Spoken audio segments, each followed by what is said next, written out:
Hi hello friends, मैं आपका सूरज शुक्ला आपका स्वागत करता हूं मेरी चैनल रोज की बातें। आज का हमारा टॉपिक है अनएम्प्लॉयमेंट। सुनने के लिए जुड़े रहे।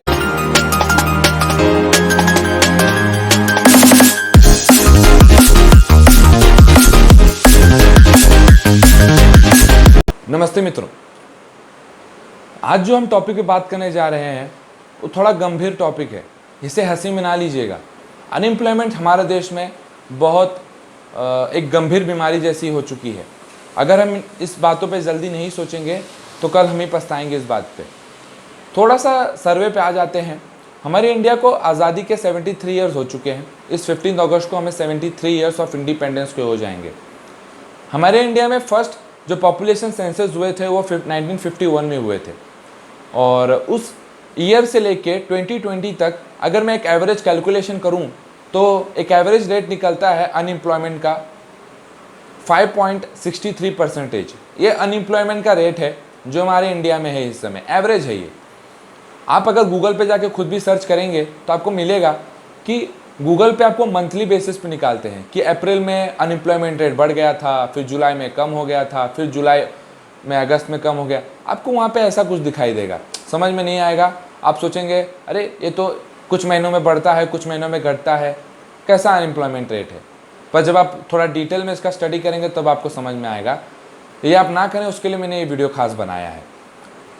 जब हमारे देश में इतनी सालों तक हमको आज़ादी मिलने के बाद भी आज हम डेवलपिंग कंट्री हैं, हम डेवलप नहीं किए हैं, तो कहीं ना कहीं कुछ तो बातें हैं जिनके वजह से हम आज भी पीछे हुए। आइए उन बातों पे थोड़ा गौर करें।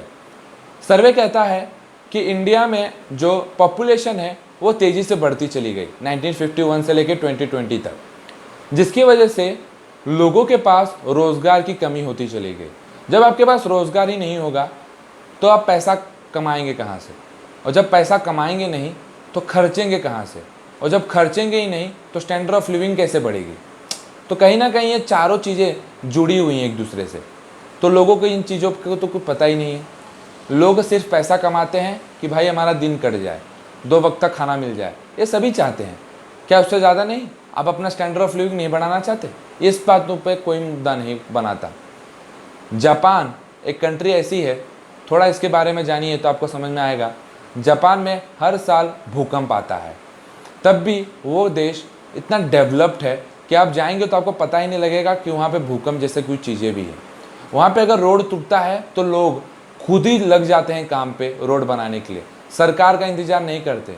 पर हमारे देश में अगर कोई चीज़ हो जाए तो हम सरकार के ऊपर उंगली उठाना स्टार्ट कर देते हैं। हम अपनी ओर नहीं देखते कि हमारी कहाँ कमी रह गई। चलिए इन सब बातों को थोड़ा दूर रखते हैं।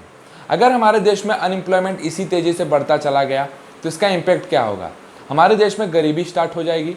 गरीबी की वजह से लोग गलत काम करना चालू कर जाएंगे, जैसे कि चोरी, डकैती, फरेबी, खून मार, घरों में डाका डालना, लोगों को लूटना रास्ते में वगैरह वगैरह। गाड़ियाँ चोरी होने लगेंगी, दुकानें चोरी होने लगेंगी, दुकानें लूटेंगी, बड़ी बड़ी बातें होंगी। क्या इन सारी चीज़ों को पुलिस कंट्रोल कर सकती है? आप बोलेंगे इन सब चीज़ों को कंट्रोल करने के लिए तो पुलिस है। नहीं, जब ये चीज़ें ज़्यादा लंबे संख्या पे होने लगेंगी तो पुलिस भी इनको बचा नहीं पाएगी, आप अपने आप को भी नहीं बचा पाओगे, और कुछ समय में हम अफ्रीका बन जाएंगे।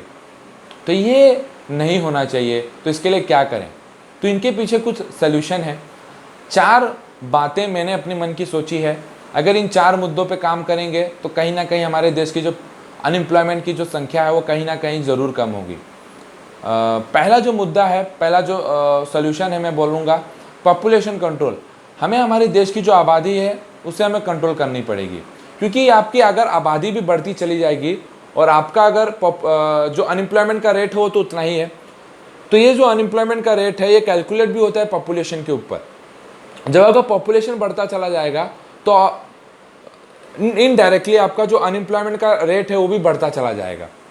तो पहला काम हमें करना है कि हमें हमारा देश का पॉपुलेशन कंट्रोल करना है। दूसरा हमारा जो बात है, हमें हमारा एजुकेशन सिस्टम को डेवलप करना है और अच्छा बनाना है। अगर हमारा एजुकेशन सिस्टम डेवलप्ड होगा तो लोगों के पास प्रॉपर नॉलेज होगा, लोगों को किसी भी सब्सिडी के या रिजर्वेशन के कैटेगरी पे नौकरियां नहीं मिलेंगी। जब उस कैटेगरी से लोगों को नौकरी मिलेगी तो लोग अपना काम कैसे अच्छा करेंगे? तो लोगों को नॉलेज के बेस पे जब काम मिलना चालू होगा तो अच्छे अच्छे लोग एम्प्लॉय होंगे, अच्छा काम बढ़ेगा, हर एक इंफ्रास्ट्रक्चर बढ़ेगा। तो इस पर हमें काम करना है। तीसरा बात है इक्वालिटी। हमें जेंडर इक्वालिटी लाना है, हमें कास्ट इक्वालिटी लाना है, हमें रिलीजियस इक्वालिटी लाना है, हमें हर एक चीज़ में इक्वालिटी लाना पड़ेगा। जब हर एक चीज़ में इक्वालिटी आएगी तो सब में जो जॉब है वो सब में इक्वल बटेगा। कहीं ना कहीं जब सभी एक इक्वल रहेंगे तो सभी को जॉब अपॉर्चुनिटी अच्छी मिलेगी, सभी अपनी स्टेबिलिटी बढ़ा पाएंगे, अपनी अपनी स्टैंडर्ड ऑफ लिविंग बढ़ा पाएंगे। जो चौथा मुद्दा है, मैं बताना चाहूँगा, गवर्नमेंट को अपनी पॉलिसीज़ को चेंज करनी होगी। गवर्नमेंट को कहीं कहीं इंफ्रास्ट्रक्चर डेवलप करना होगा। गवर्नमेंट को जहाँ पे इंफ्रास्ट्रक्चर डेवलप करके एम्प्लॉयमेंट जनरेट किया जा सकता है, गवर्नमेंट को वहाँ पे अपनी पॉलिसीज़ बना के वहाँ पे इंफ्रास्ट्रक्चर डेवलप करना चाहिए, जिसकी वजह से उन इलाकों में भी रोजगार की संख्या बढ़ेगी, उन इलाकों की भी डेवलपमेंट होगी, लोग उन इलाकों तक पहुँचेंगे, टूरिज़्म हमारे इंडिया में बढ़ेगा। जब टूरिज़्म हमारे इंडिया में बढ़ेगा तो इनडायरेक्टली हमारे देश में इकोनॉमिक जनरेट होगी, और जब इकोनॉमिक जनरेट होगी तो लोग और एम्प्लॉयज़ को जनरेट कर पाएंगे। और एक पांचवी और आखिरी बात बताना चाहूँगा कि हम सभी को सेल्फ डिपेंडेंट होना पड़ेगा। सेल्फ डिपेंडेंट का मतलब होता है हम अगर किसी के पास काम कर रहे हैं, अच्छी बात, हमें खुद की भी अपनी रोज़गार बनानी पड़ेगी, हमें खुद का भी बिज़नेस सेटअप करना चाहिए। जब आप खुद का भी बिज़नेस सेटअप करते हैं तो आप अपना ही घर नहीं चलाते, आप किसी और का भी घर चलाने में आपकी दूसरों की मदद करते हैं। तो गवर्नमेंट को इन 5 चीज़ों पे थोड़ी ध्यान देनी चाहिए। सिर्फ गवर्नमेंट ही नहीं, हम सभी को इन 5 चीज़ों पे ध्यान देना चाहिए, तभी हम इस अनएम्प्लॉयमेंट जैसी बीमारी से हम दूर हो पाएंगे, हम जीत पाएंगे।